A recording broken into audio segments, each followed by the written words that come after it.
Hi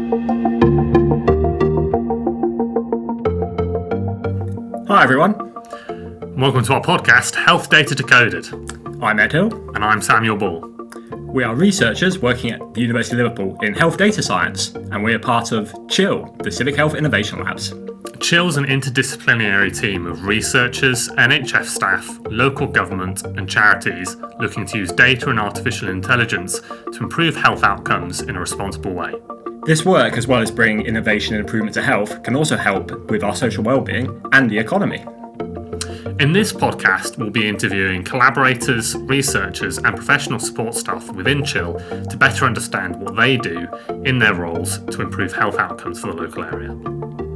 We'll be delving into questions such as, what are their day-to-day tasks? How did they get into the role that they currently have? And what advice would they give if you are interested in getting into this area of work yourself? So join us in our journey to understand better how we can use data to tackle global health challenges and local ones within the Liverpool City region. Hello everyone and welcome to Health Data Decoded. I'm Samuel Ball. And I'm Ed Hill. So today we've got Iain Buchan, the director of CHIL, on the podcast, the head honcho. How are you doing? I'm very well, thank you. Brilliant. It's excellent to have you here. We've been trying to get you for a long time. My pleasure. So, yeah, brilliant. Yeah, very pleased you could join us today, Iain. And so you are a professor of public health systems, but then also director of the Civic Health Innovation Labs, so CHIL. And so as director of CHIL, so what exactly does that mean? What does that role entail? That's a great question. I feel more like someone who beats a path for other people. So it's almost a misnomer, the title director. A lot of people think of someone at the front with a script, making sure an army's moving in a direction. Public health's too complicated. It needs teams who trust each other. And someone has to have the periscope pushed up and looking out at the horizon. And that's mainly my job. To use my experience over the years, I was saying, where are the wicked problems society faces in health that mathematics, AI engineering, broader data science, disciplines coming together to solve wicked problems needs that radical teamwork. So someone's got to protect the path forward. If they're looking to see, okay, we've got a really important challenge here, then my job is to keep all of our potential stakeholders as well as the team reminded that on the horizon there is something really important for society. It might be very hard, might be 2 grant applications away, or it might be different projects working together. But through teamwork, we can. So the director should inspire, involve, and be a servant. So servant leadership is often described for this kind of interdisciplinary work. And it's really important to serve your teams in that way. Thank you, Iain. And I think this shows a director is perhaps a role in many different sectors, disciplines, work areas. But I think this very much shows there's like very much specific aspects to it within the public health system space. So thank you for describing that for us. So one of the things that I think we've talked about a little bit is kind of in work is how you don't just kind of wake up one day and become a director. You've had a really long and quite varied, I think, career working through. So do you just mind telling us and the listeners how you got started in public health and how you ended up being in the position with CHIL? Yeah, sure. I suppose the origins of this working between disciplines, I was boiling test tubes of urine in a laboratory in 1987, surrounded by early PCs and lots of medical researchers who didn't quite know how to handle their data statistically. And I was very interested in not just statistics theoretically, but how people use that, how the data deluge that was bound to come from the PC revolution directly to clinicians and researchers, how would they handle their data? And that took me into really writing software and understanding user requirements. The more I got involved in statistics, the more people asked me to analyze their data for them. And I then got interested in society's needs around data. There was a lot of signals in these data sets. And I was thinking, well, what's the most appropriate response? I'm spotting all of these problems in human health. How do we tackle this? I thought the best way to tackle it, I loved seeing patients. So it was a wrench really for me to leave that. But I thought the best way to serve society with my addiction to numbers and computing was through public health. So I trained as a public health physician. On the way to that, I'd started repurposing some of my statistical work. I'd actually written a help compiler as well as a spreadsheet and stats package, and I repurposed the help compiler to author guidelines so clinicians could write guidelines that helped their referrals go better from general practice into hospitals, because a lot of patients were being referred to the wrong place. They weren't worked up properly. And I thought, I'm a tool maker here. I like writing software. I like thinking about patients' needs and how clinicians will meet those needs. And I thought the only natural scale for this is public health. So I got kidnapped from my home in Liverpool at that point by Cambridge, did my public health training there. At the same time, I did a doctorate in computational statistics, following my work from the early 80s as a medical student, crunching numbers and coding. And then I got my first academic job as a really weird joint appointment. So it was between public health and imaging science at Manchester. I chose that because I thought machine learning would be important in the future. That scale of number crunching wouldn't happen with sort of one statistician at a time, bottlenecks of people. It had to have machines poring over data. At the same time, I'd been poring over data that were underused, and it really got to me kind of emotionally as a public health physician. And this was data from health visitors that showed there was a child obesity epidemic.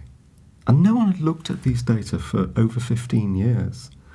And when I wrote a paper in the BMJ to say, I think there's a problem here with the overweight and obesity amongst 3-year-olds, young people who didn't have much control over their own diet. So there was a basic problem here. There was quite a pushback. I had to do some media work, and it was complex, as people wouldn't really accept there was an obesity epidemic. But the data spoke. So a lot of my career has been trying to get the data to speak, no matter how difficult the politics or opinions, to tough it out if it's politically difficult, because the truth matters when you're trying to serve public health. Brilliant. Yeah, I think it's so funny, isn't it, how the link between the data and the modelling and the public good kind of coalesces. And it's funny how that journey is still going on, really. We've had so many people on for the podcast that talk about how the delivery of the data to the models is still a work in progress.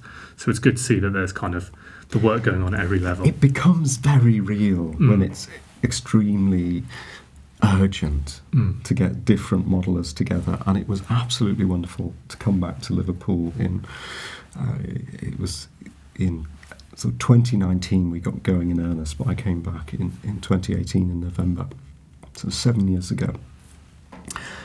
There are so many gritty problems. So those wicked problems I talk about. A third of children are still born in poverty in Liverpool. And by 2040, if we do nothing in prevention and public health, more than a quarter of the population, the population will be living more than a quarter of their life in ill health. And this affects the economy and the ability to generate the resources to improve health. So you've got this vicious circle between poverty and ill health, and it's very real in Liverpool. And then in 2020, COVID-19 hit us. The teamwork was absolutely fantastic, and I was very moved as someone working basically as a public health physician deployed from a university to really bring different groups together to respond to that challenge. And we looked at data, we looked at testing. We ran the first mass testing in the world. In 90 days, we were able to stand up an integrated data system with GP, hospital, and public health testing data feeds. What's not often described in the papers is the political difficulty behind that. It was a struggle to get data to flow. We knew from serving society the public health need to both test to protect the vulnerable and test to protect the livelihoods of those who could lose income, and their young families might suffer more toxic stress. There was this big balancing act happening. So it was very real to look at the data, and when we looked really hard, we saw people like in digital poverty linking index of multiple deprivation and the internet user classification. Together we saw people in money poverty and digital poverty were more likely to get COVID and less likely to get tested. So the evidence that informed policy that was used throughout the world in how to best use lateral flow tests was the result of very hard work by modelers, data scientists coming from different backgrounds, some purely from epidemiology, others from infection, broad public health, geographical data science, working as one team in responding to society's need. And maybe only once in a career that you see that intense emotion and hard work and focused talent. And that was incredibly rewarding for me. On that basis, we've built other things. So it's so crazy, isn't it? The teamwork needed for the mass testing in particular was absolutely enormous. I mean, I remember when I was doing the mass testing, obviously we needed to know when to mass test, but then also communicating that to the public. We had Jenny Garden on the last episode, and she talked a lot about what the best way to access the public is and speak in an accessible manner. And I remember just getting an email from the university saying basically mass testing has happened at this location at this time, and seeing it on Facebook, and all of a sudden like thousands of people kind of coalesced in a socially distanced way, which was kind of brought its own challenges, onto this park in Kensington. We queued up for 4 hours because the community spirit in Liverpool was we wanted to sort it out, and I think the public kind of understood how serious it was, but the mobilisation of getting there, I mean, I can't imagine how challenging that was. Every 3 or 4 days, I debriefed with the British Army at HMS Eagle. There's a land ship near the river. We came into a big hall and we said, these are the messages we've road tested with the community. What are you hearing at the testing centres? Here's the real-time data on footfall. And it was the first time, I believe, that public health intelligence has linked with military intelligence. There was something called Operation Live-Eye. So I was talking to the data scientists in the British Army, and they were working very closely actually with our teams. We were looking at those test results from the testing centres, lateral flow tests, but also the PCR tests that were happening in the health service. Thinking about the description of the communities. Why was a testing centre in one location not popular? We put one in Liverpool Football Stadium. It wasn't popular. The feedback loops. We sometimes talk about a learning system. It was real. It was intense. And this was listening to the data that we're not used to and the unusual data, gathering directly from communities, listening to people, thinking about context.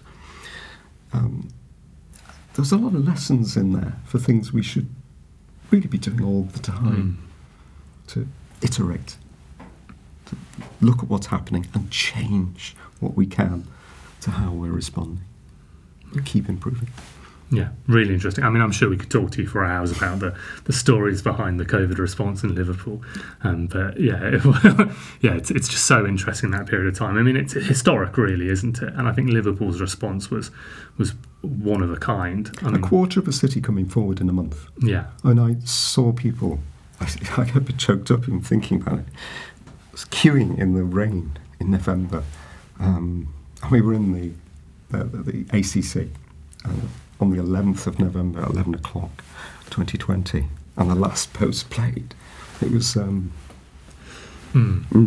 it was very, very moving. It was community spirit. When it really moves the needle, you can see what humanity can do when it stands together and it's disciplined over what it does with the signals from the data, but it also uses the emotions that we have to come forward and generate better data and better interventions and keep improving. And we need that now with preventive healthcare. Yeah. No, that's just very powerful examples there of like what can be achieved in preventative healthcare when we stand together and united. And so I think you've, with the examples you've spoken about, Iain, clearly conveyed kind of the motivations behind that could lead to wanting to establish a group like CHIL. So yeah, through what with your clinical and academic journey, and then the experience during the pandemic. So then, how was then the actual process for it then establishing CHIL and like taking that as an idea to it becoming a fully operational reality? I think we've proven the case that teamwork across disciplines was a way of producing great science with social impact in the pandemic. We'd also, coming out of the pandemic, we had identified areas like mental health where there were big gaps in the evidence base. The psychiatry's focused on secondary care, so people with serious mental illness in specialist facilities, biological studies of how the brain responds, really important research, but very little in the messy diagnoses, so what we sometimes call transdiagnostic pieces. Signals that involve depression, anxiety, patterns, rhythms over time that are combined with sleep patterns. And these appear all the time in the community. I mean, most mood disorders, anxiety, depression, treated by GPs. A lot of patients struggle with treatments that don't work for them. And what we really need is to tap into the rhythms of someone's life and produce a much more connected mental health model. So that's what we did. We said, we're in post-COVID mode of mission. We're going to have a connected mental health mission. There's no psychiatry department in Liverpool, but there is a societal need. So we recruited a professor of connected mental health, and we raised over 10 million investment into a new mental health research for innovation centre with the largest community services and mental health trust in the country, Merseycare. In that public health response mode still, it was part of COVID recovery. So we'd gone beyond infectious diseases into complex problems where we need more data, we need to connect, we need AIs to connect with people in their lives, and this needed an interdisciplinary centre. That's why we formed CHIL.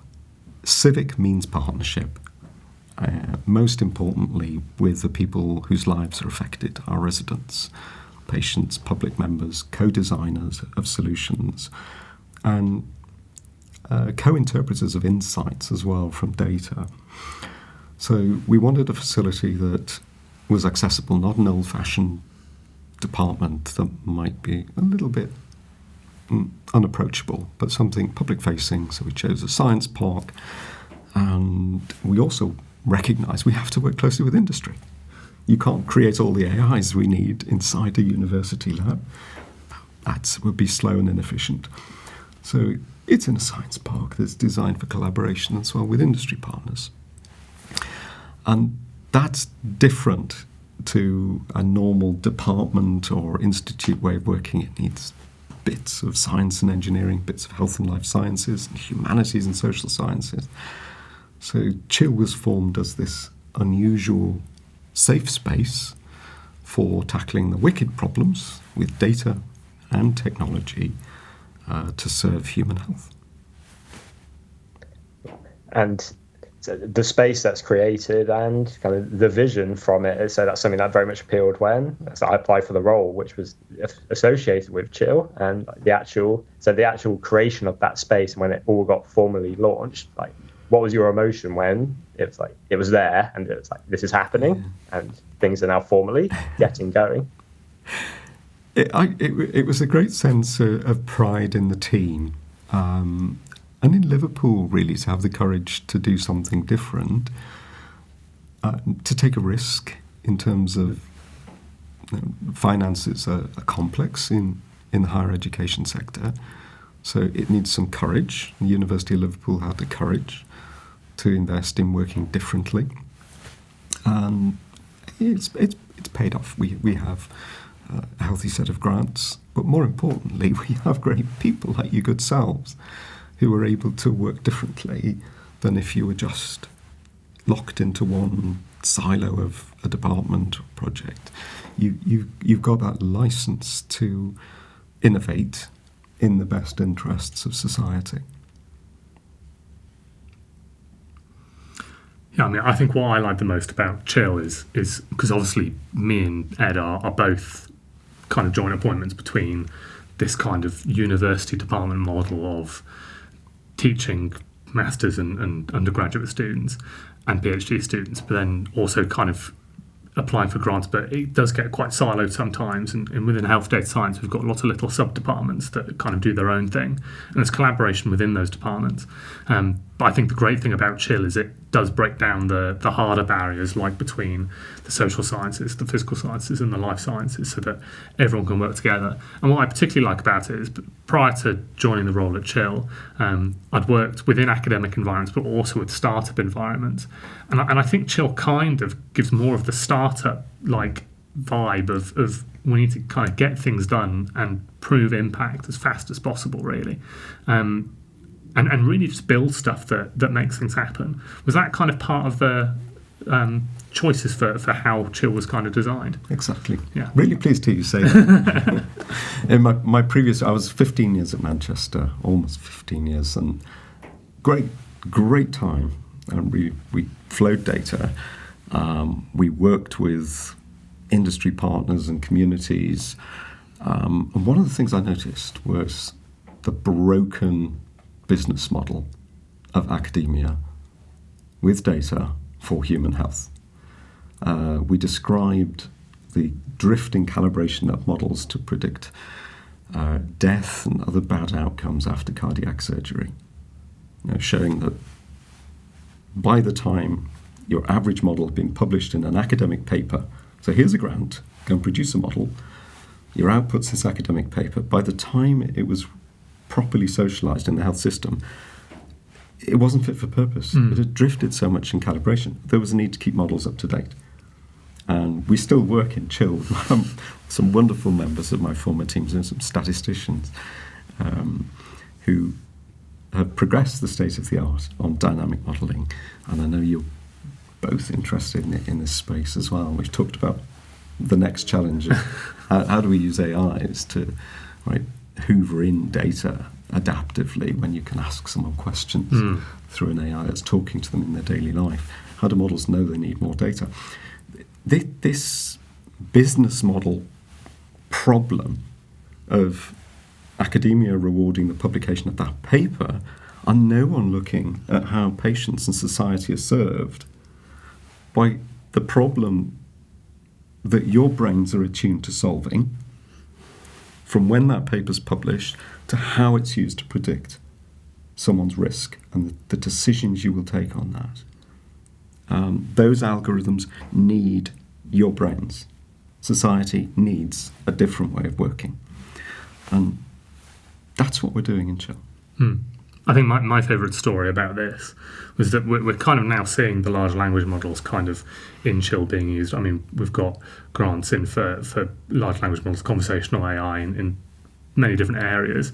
But I think one of the interesting things for me was medical image analysis is kind of, I like to think, a bit like 10 years ahead of large language models in terms of where its journey is in terms of the regulation and the application. And I think that in that area, that's where I started to get not frustrated, but quite puzzled about why the models weren't making it into healthcare. And what happened was everyone was publishing these papers and saying, let's get them as accurate as possible for diagnostics. And it's like you said, is when they actually get applied in the real world, they turn out not to be very useful because the research doesn't kind of encapsulate the fuzziness of how these images are recorded and the reality of a complex medical system. So what was really interesting was I got the opportunity to go to Chicago and talk to the companies who were trying to implement them. And what I found was most of the work there was actually not in the AI, but it was in the translation. And I think that's where I'm really interested in now, is the AI models exist, and they've kind of reached a point where they're very, very good. And in terms of theory, we could probably get 1 or 2 more % out for the medical imaging, but we're reaching a limit now. But the real kind of hard work is going to start in that translation. I'm glad you mentioned translation. If you think of the computer vision problem of, let's say we've got a 4-dimensional image. There's a device sitting over there in the corner.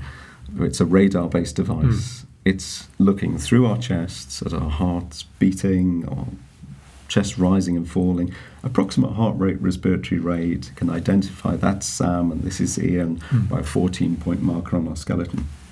These technologies are emerging now. But do we really need a diagnostic mindset that says we're going to minimise the uncertainty around sensitivity, specificity, predictive values, areas under care for just one type of classification?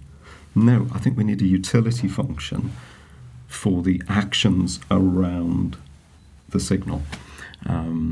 So the action is alert Mrs. Jones next door that Mrs. Smith, who said, I'm quite happy for this picture of me in radio waves that I know nothing about because it's sitting there in the corner.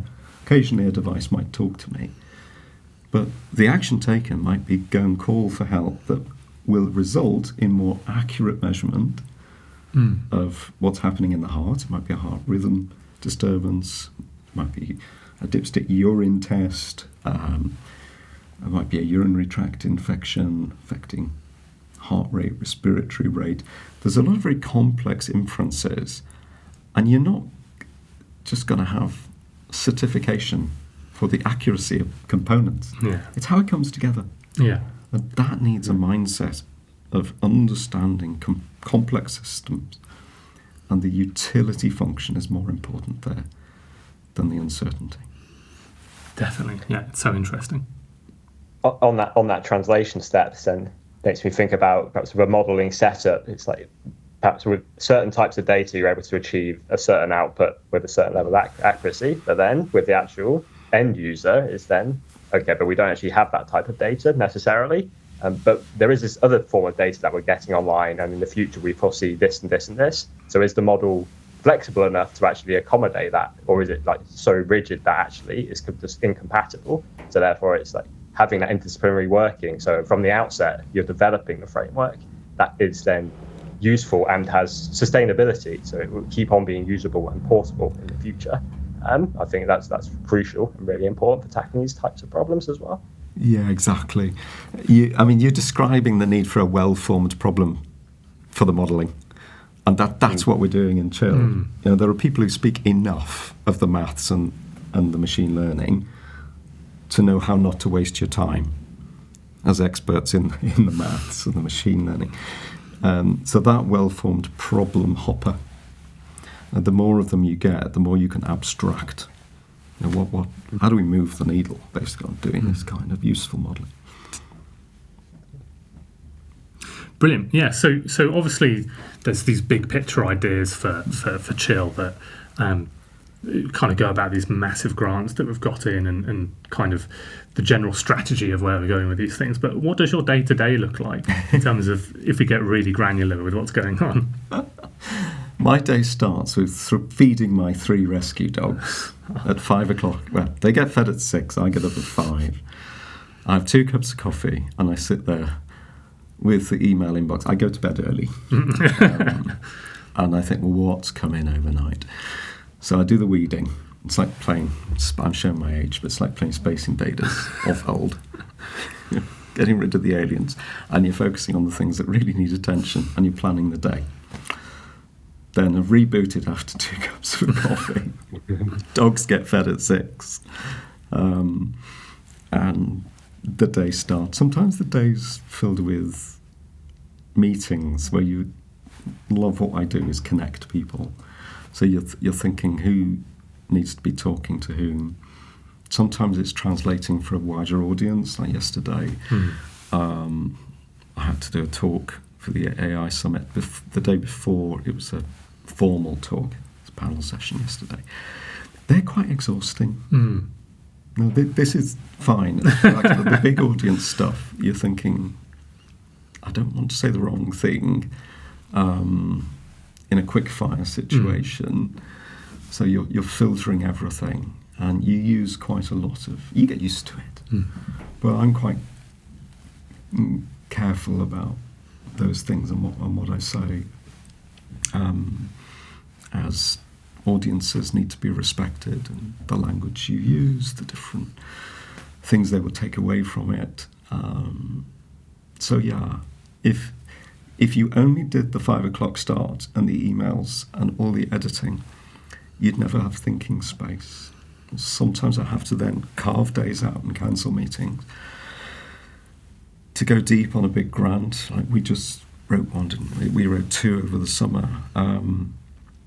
And that takes a lot of energy. Like the blank page thing is quite hard.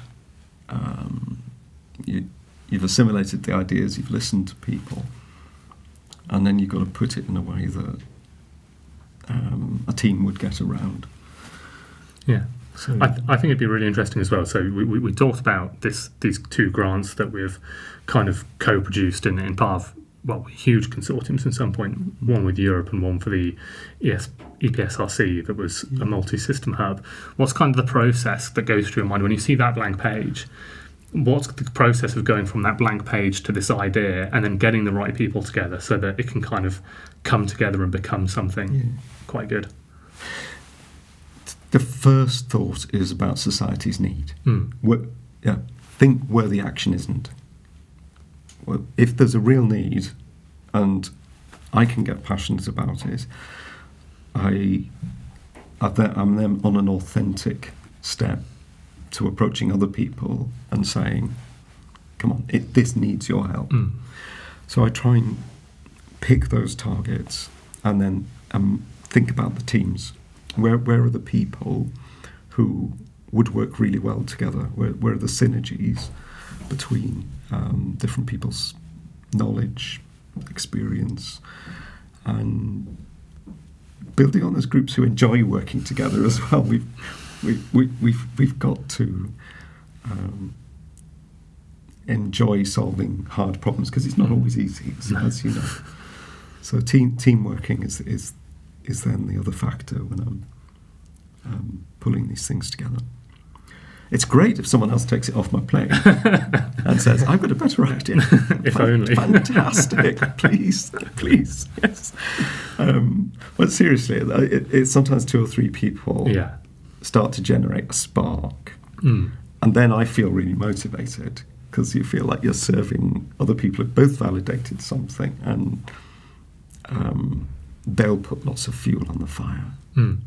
I mean, I think there is a bit of magic. I mean, I know for the EPSRC grant that we put in, I think for a few weeks it was a bit of a kind of not an identity crisis, but we were trying to find out where it was going to land. And then I remember there was 1 week where it really started to come together. And I think when the ideas started to kind of flow, everyone goes, oh, we could actually make some real impact with this. Like we could do something pretty big. And I think that's where the magic kind of starts. And then the details have to go in, and it all gets. I mean, the word count as well is always a bit of an enemy, isn't it? But but yeah, it's super interesting. Yeah, that one turned out as just as I thought it would, and I was really pleased with that. But I tried to hold back so that it was properly co-produced, and you saw people leaning in and writing various bits.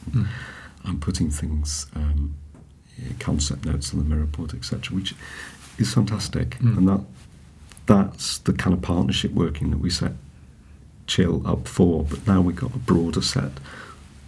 I think there were 6 universities are involved in that. So it's rewarding when you can take the ethos that we have, the social impact ethos, and it motivates others to come together across other populations and universities, because that spreads the potential impact for a wider community.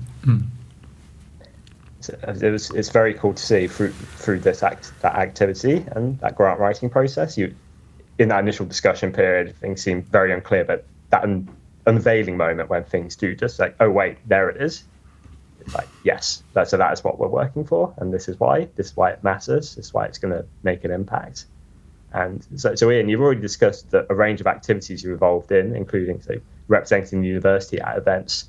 But I was wondering if there's thinking about on the training, supervision, mentoring side, if there's anything within your role with those aspects that you'd like to share with us. I find it very rewarding when someone who's got a fork in the road in their career comes and says, tell me what the options are. I've just actually, my meeting before this was with someone thinking about a public health career and very much wants to understand how AI is going to work.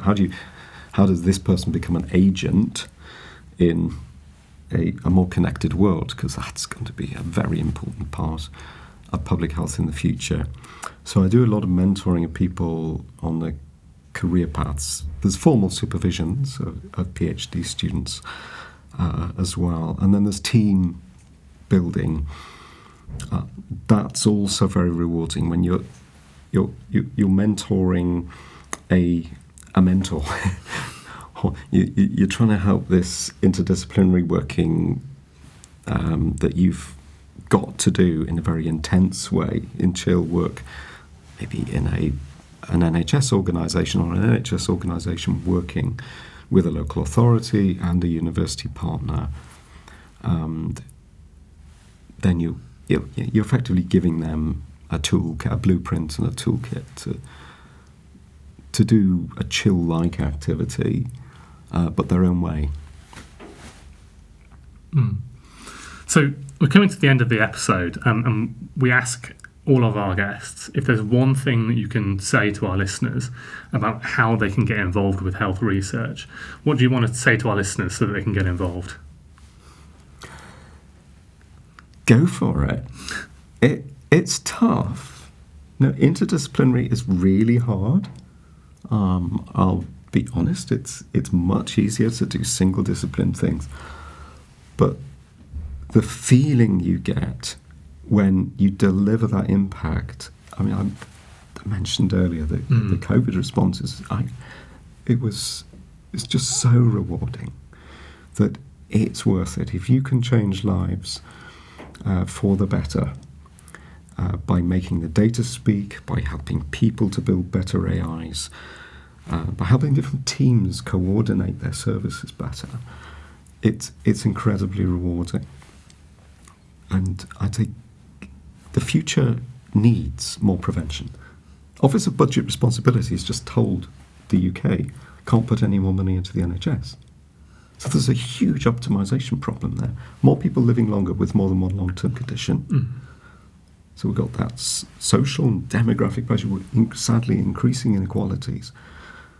A lot of money now needed to deal with climate change, conflicts, security. There's not going to be a lot of new money for health technologies. So how we use them needs this engineering mindset. Engineering prevention with health technologies like those AIs that ring you up to say, how are you getting on with those medicines? How are you feeling? And by the way, I think you should now go and see someone or take a test at home now. We can't afford that in the NHS anymore. We can't afford new staff to wrap more teams around people in the community.